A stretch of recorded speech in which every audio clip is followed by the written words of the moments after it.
The trial began on a quiet Tuesday morning in Franklin County, Ohio.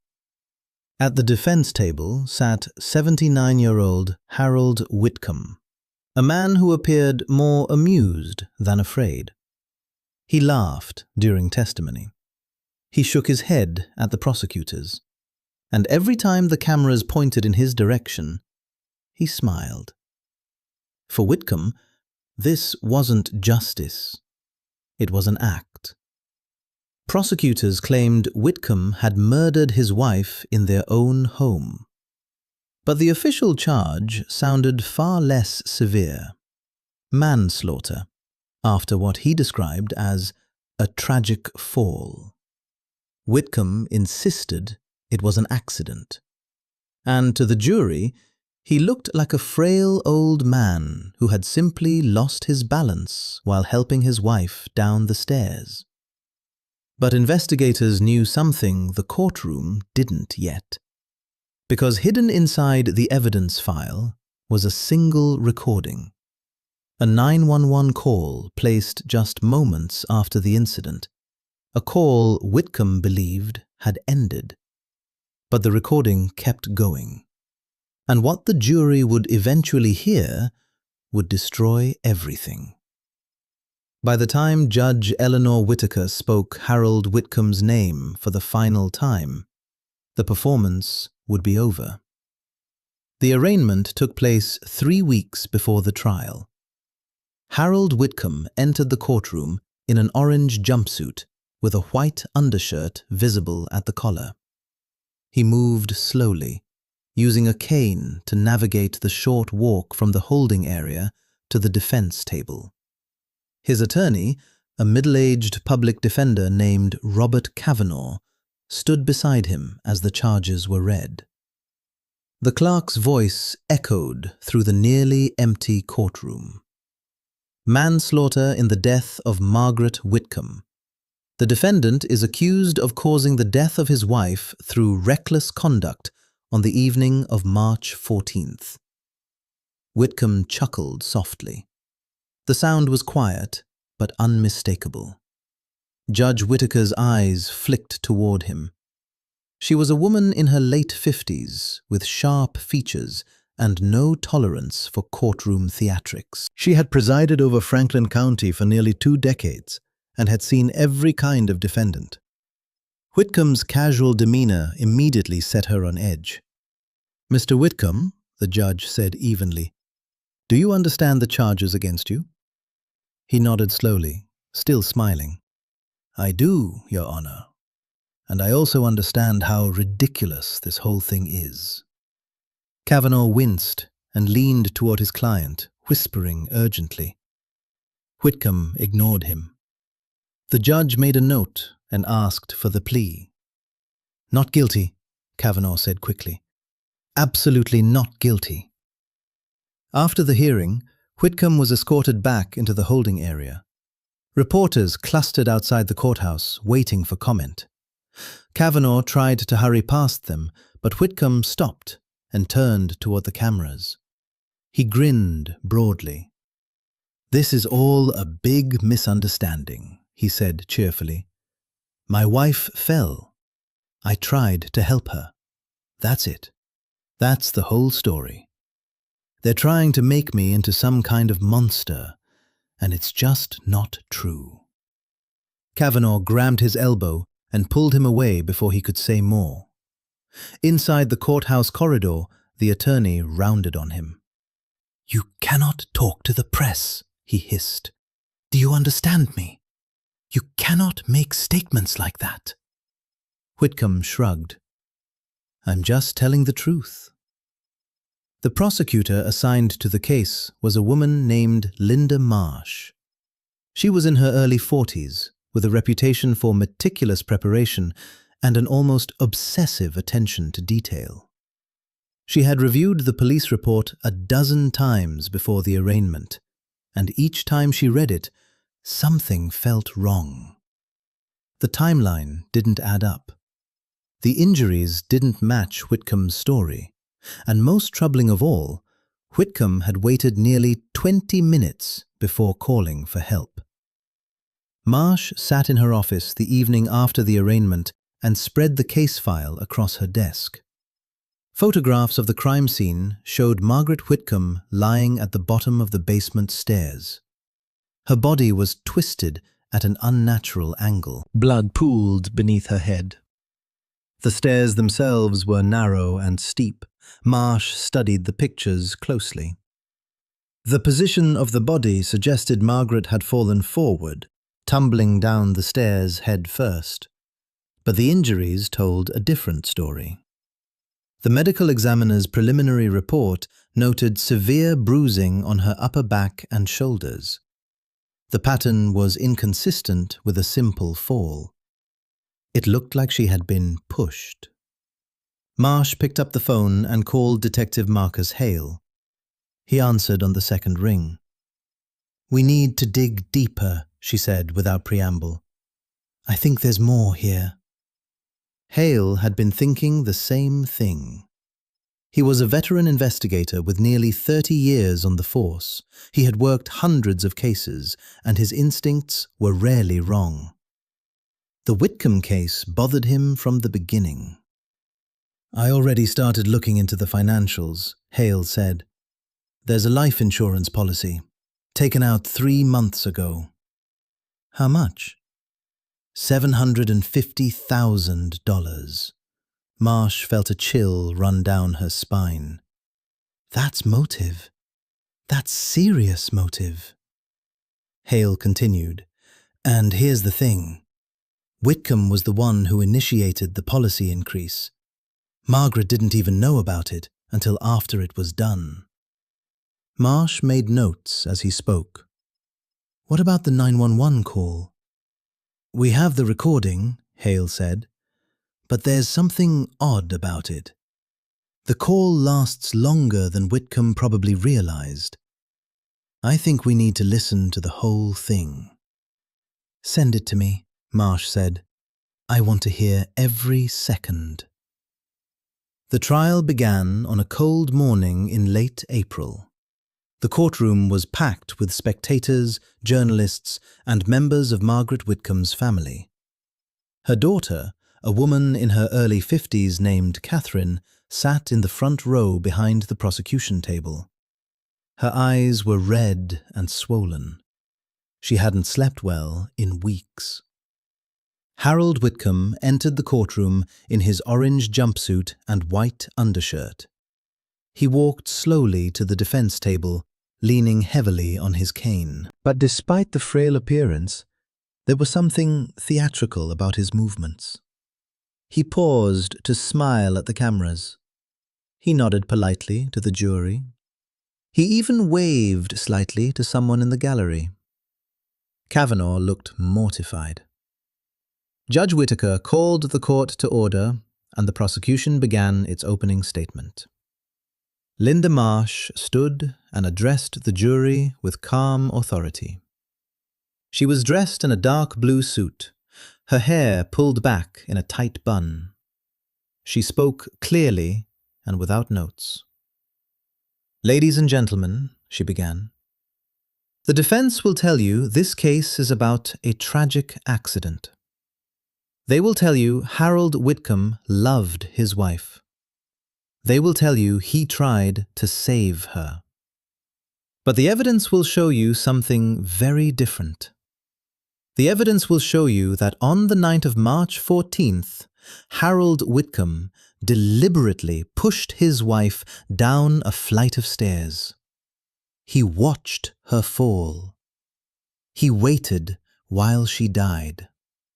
And then, only after he was certain she was gone, he called 911 and pretended to be a grieving husband. Marsh walked slowly along the jury box, making eye contact with each juror.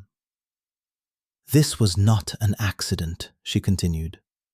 "This was murder, and we will prove it." Kavanaugh's opening was brief.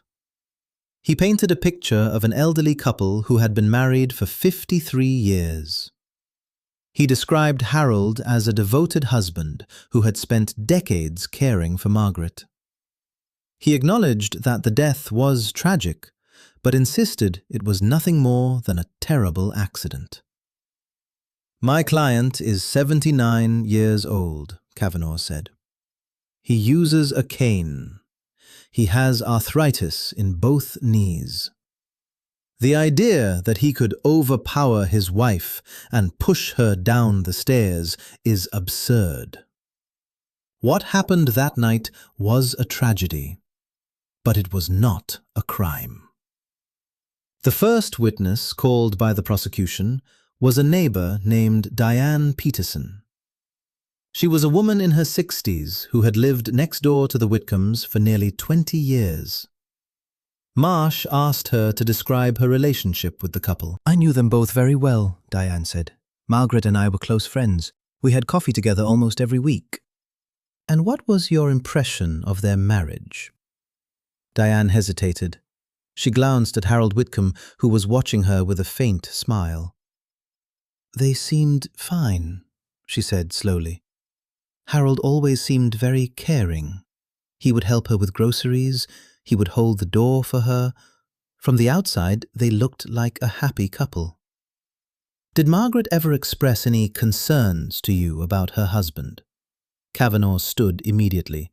"Objection! Hearsay!" Judge Whitaker considered. "I'll allow it, but the witness should limit her answer to what was said directly to her." Diane nodded. "About 6 months ago, Margaret told me she was worried. She said Harold had been acting differently. He was short-tempered. He would snap at her over small things. She said she felt like he resented her."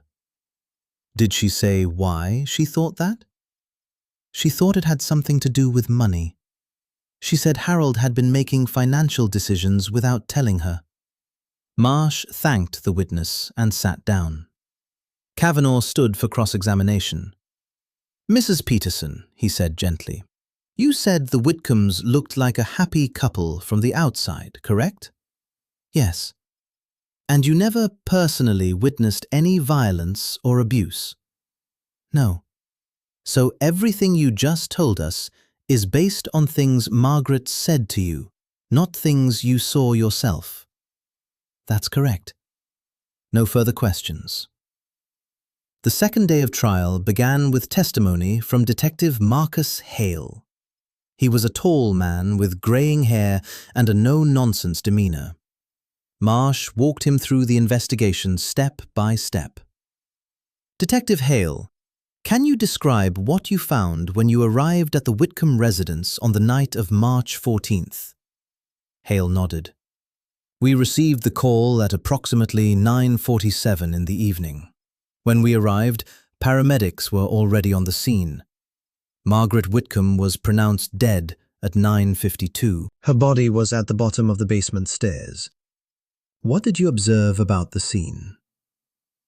"The stairs were steep and narrow. There was blood on the floor at the bottom.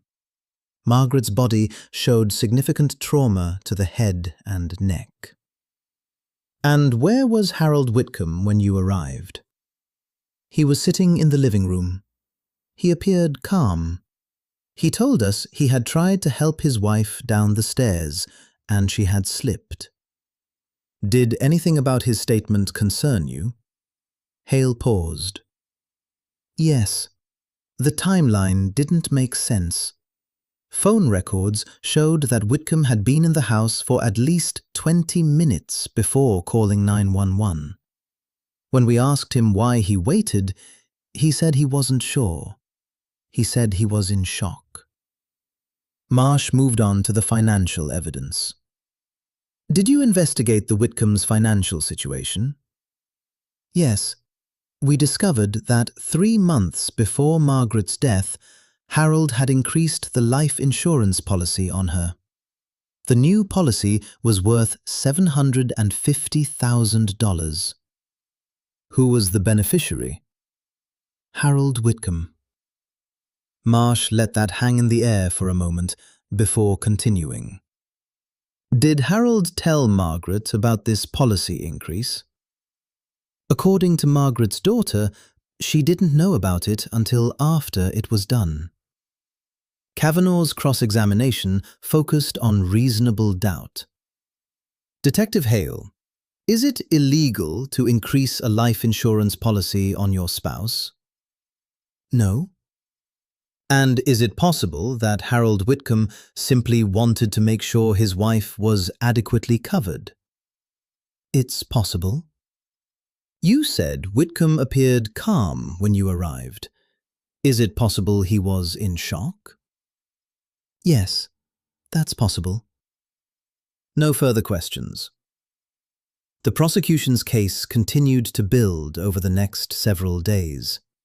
A medical examiner named Dr. Laura Simmons took the stand and explained the nature of Margaret's injuries. The bruising pattern on her upper back and shoulders was inconsistent with a fall, she testified. In my professional opinion, these injuries were caused by significant force applied from behind. It's consistent with being pushed. The defense tried to challenge her conclusions, but Dr. Simmons was unshakable. She had performed thousands of autopsies, and her expertise was undeniable. An insurance agent named Tom Ridley testified about the policy increase. He described how Harold had come into his office alone and insisted on doubling the coverage. He wanted it done quickly, Ridley said. He seemed very focused on the payout amount. Throughout all of this, Harold Witam sat at the defense table with a faint smile on his face. He whispered jokes to Kavanaugh. He shook his head theatrically when witnesses testified against him. He looked at the cameras whenever they panned in his direction. It was a performance, and everyone in the courtroom could see it. Linda Marsh watched him carefully. She had prosecuted narcissists before. They always believed they were smarter than everyone else. They always believed they could charm their way out of trouble. But Marsh had something Witam didn't know about yet. Something that would destroy him completely. On the 8th day of trial, Marsh stood and addressed the court. Your Honor, the state would like to call our final witness before presenting a critical piece of evidence. The courtroom buzzed with anticipation. Judge Whitaker nodded. Proceed. The witness was a forensic audio analyst named Dr. Kevin Tran. He was a specialist in voice identification and audio authentication. Marsh asked him to explain his qualifications. I have a doctorate in audio engineering, Dr. Tran said. I've worked with law enforcement agencies across the country analyzing recordings for authenticity and content. I've testified as an expert witness in over 200 cases. Dr. Tran, did you analyze a recording in connection with this case? Yes, a 911 call placed by Harold Witam on the night of March 14th. Can you describe the process you used to authenticate this recording? Dr. Tran explained in detail. He described how emergency dispatch systems automatically record all calls from the moment the line is answered until the moment it is manually disconnected. He explained how he had verified the timestamp and confirmed the recording had not been altered or edited in any way.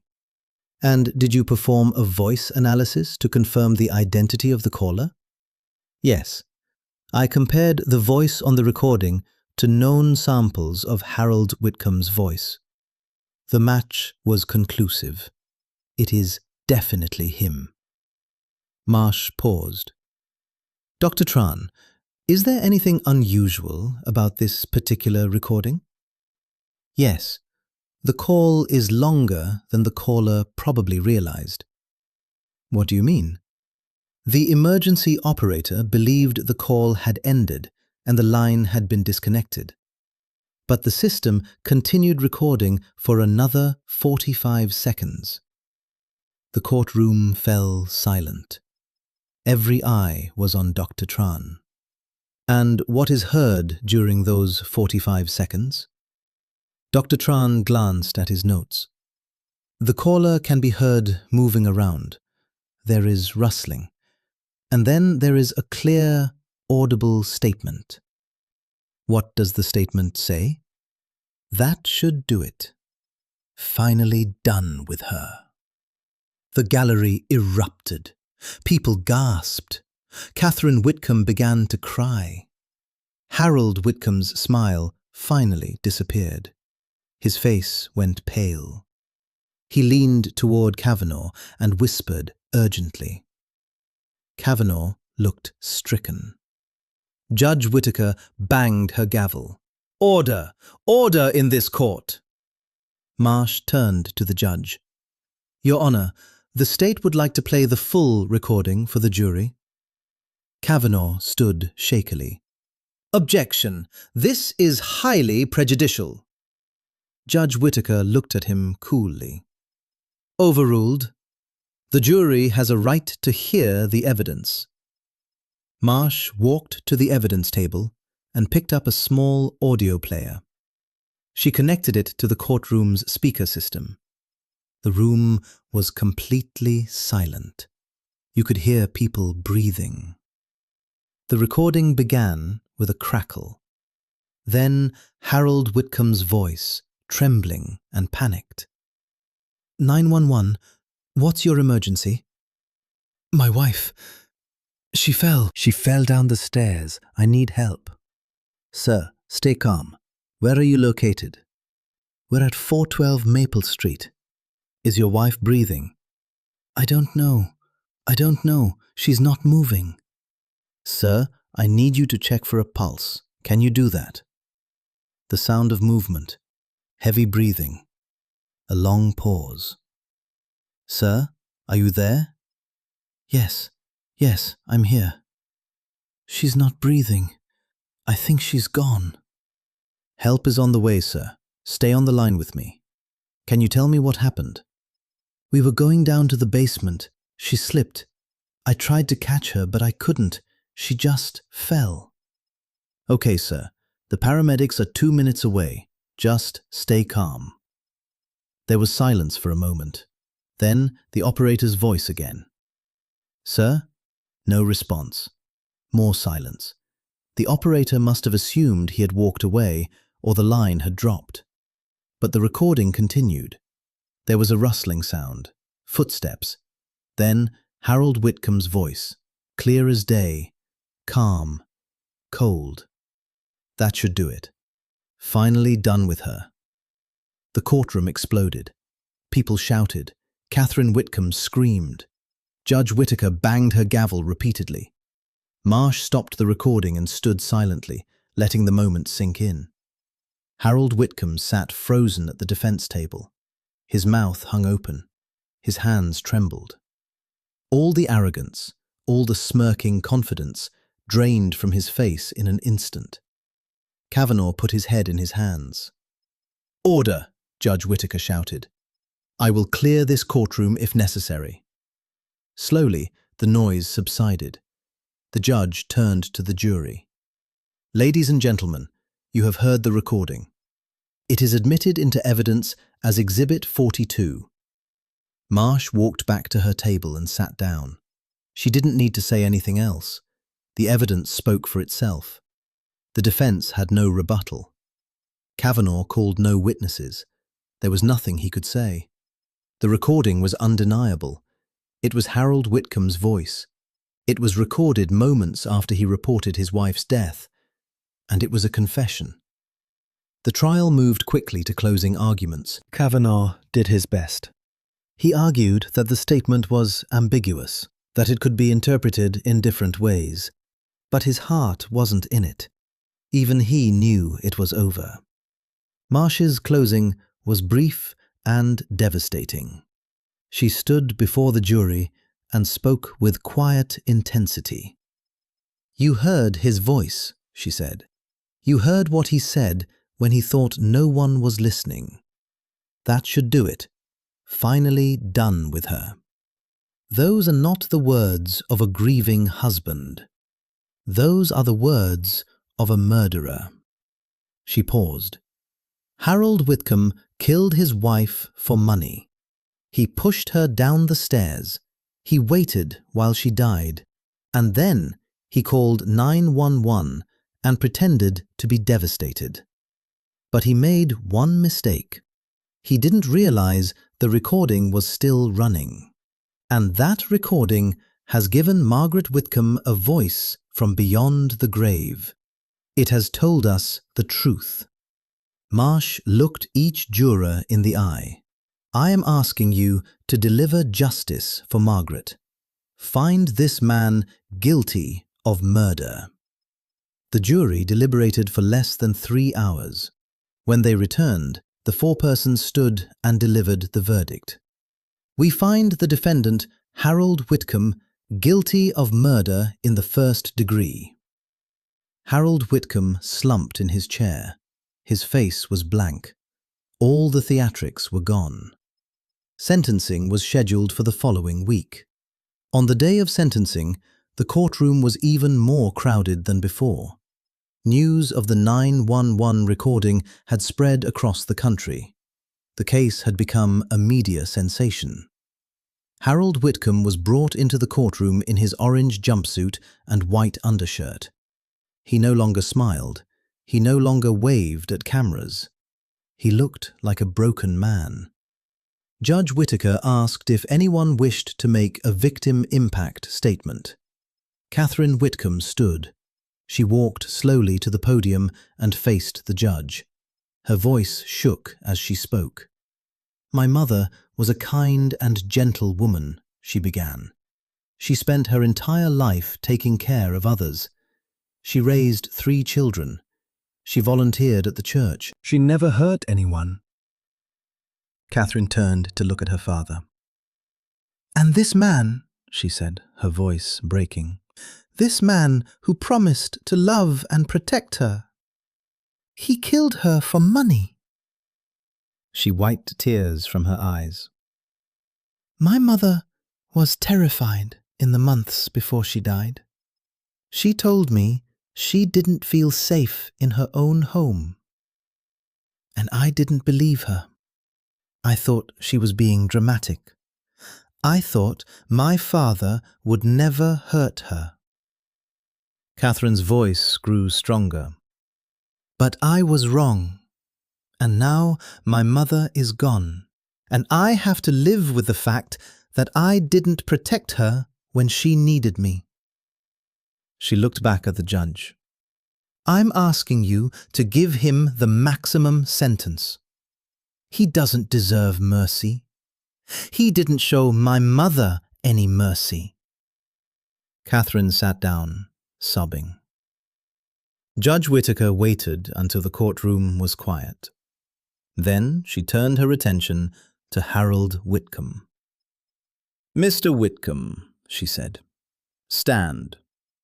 He stood slowly, leaning on the table for support. Judge Whitaker looked at him for a long moment before speaking.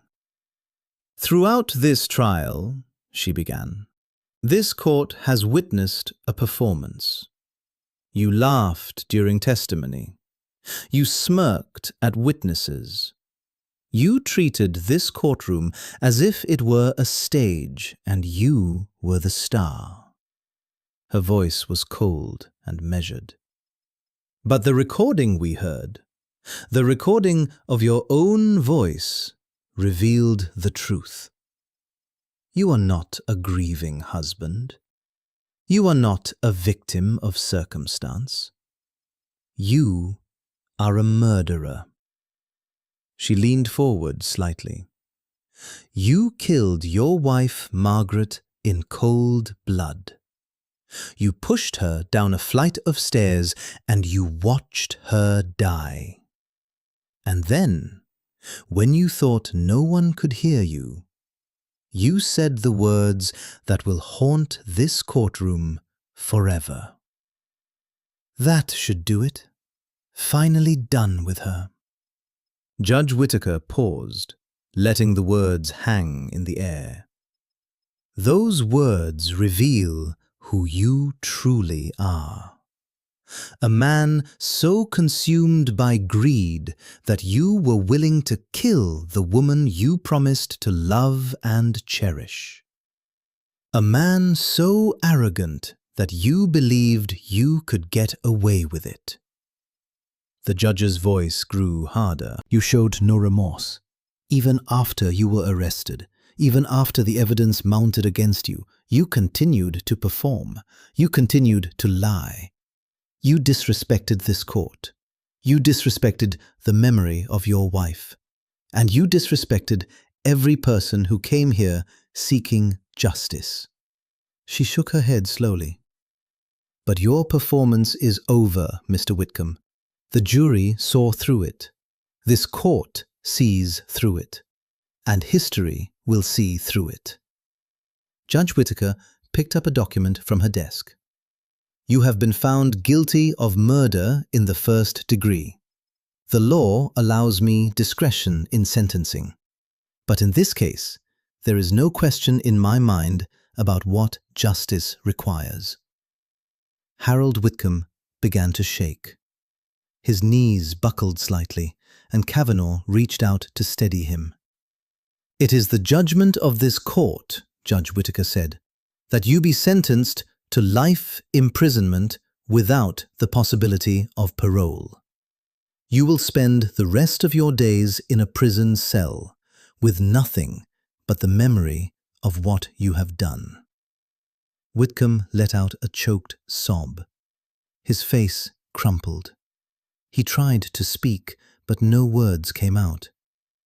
Judge Whitaker continued. You took a life, Mr. Witam. You took the life of a woman who trusted you. A woman who spent 53 years by your side.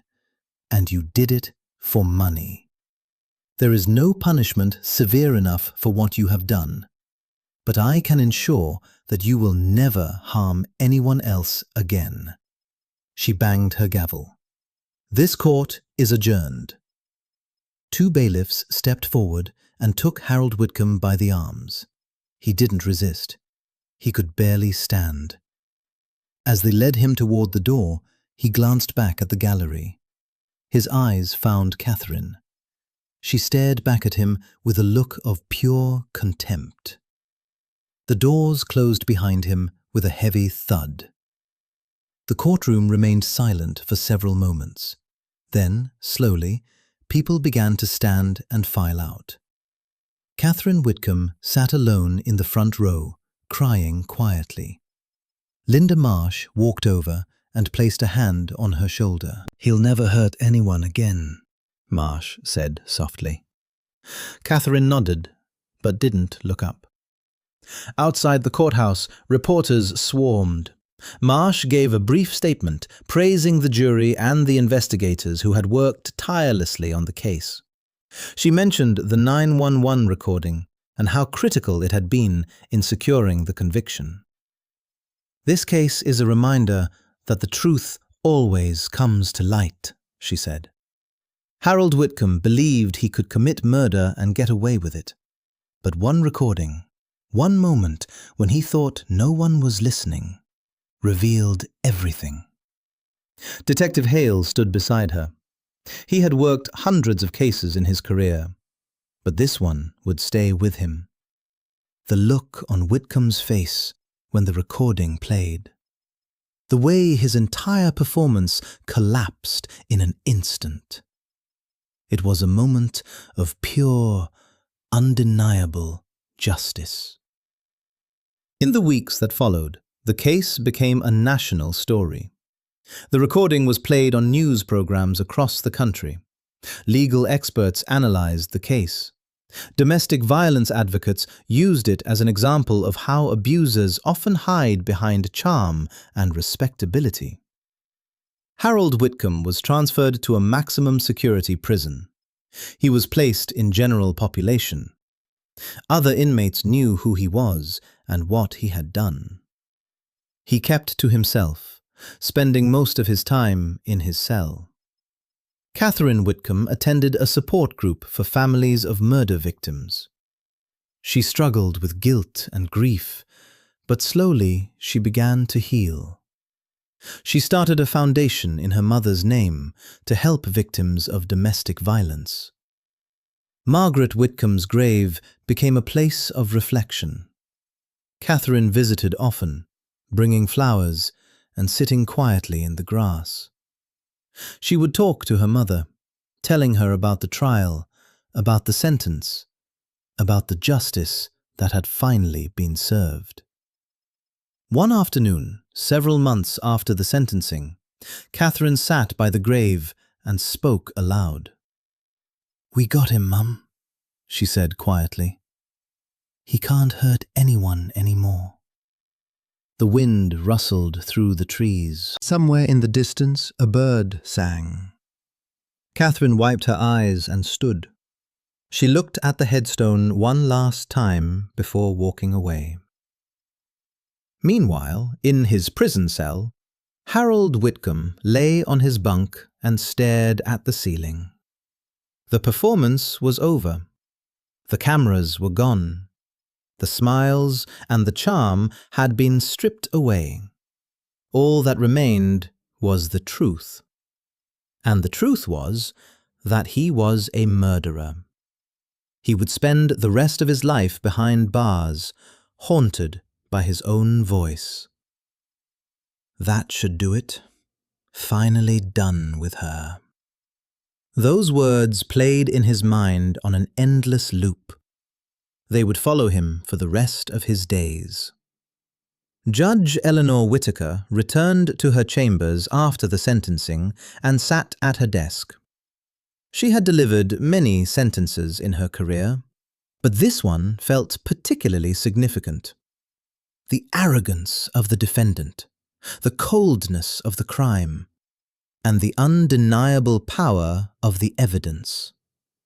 She thought about the recording, how a single moment of carelessness had unraveled an entire facade, how technology had given a murdered woman a voice.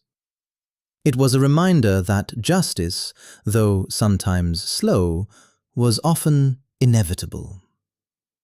The case files were sealed and stored away. The courtroom was cleaned and prepared for the next trial. But the echoes of Harold Whitcom's voice remained, in the memories of everyone who had heard it, in the news archives, in the cold, permanent record of the court. No performance can hide the truth forever. Judge Whitaker had said those words at sentencing, and they proved to be prophetic. Harold Whitcomb had tried to perform his way out of a murder charge. He had smiled and charmed and dismissed the evidence. But in the end, his own words had condemned him. The recording had been played in court only once, but it would be remembered forever. And so the case of Harold Whitcomb came to a close. A 79-year-old man who believed he was untouchable. A wife murdered for money. A 911 call that never truly ended. And a single sentence, spoken in a moment of perceived privacy, that destroyed everything. That should do it. Finally done with her. Those words sealed his fate.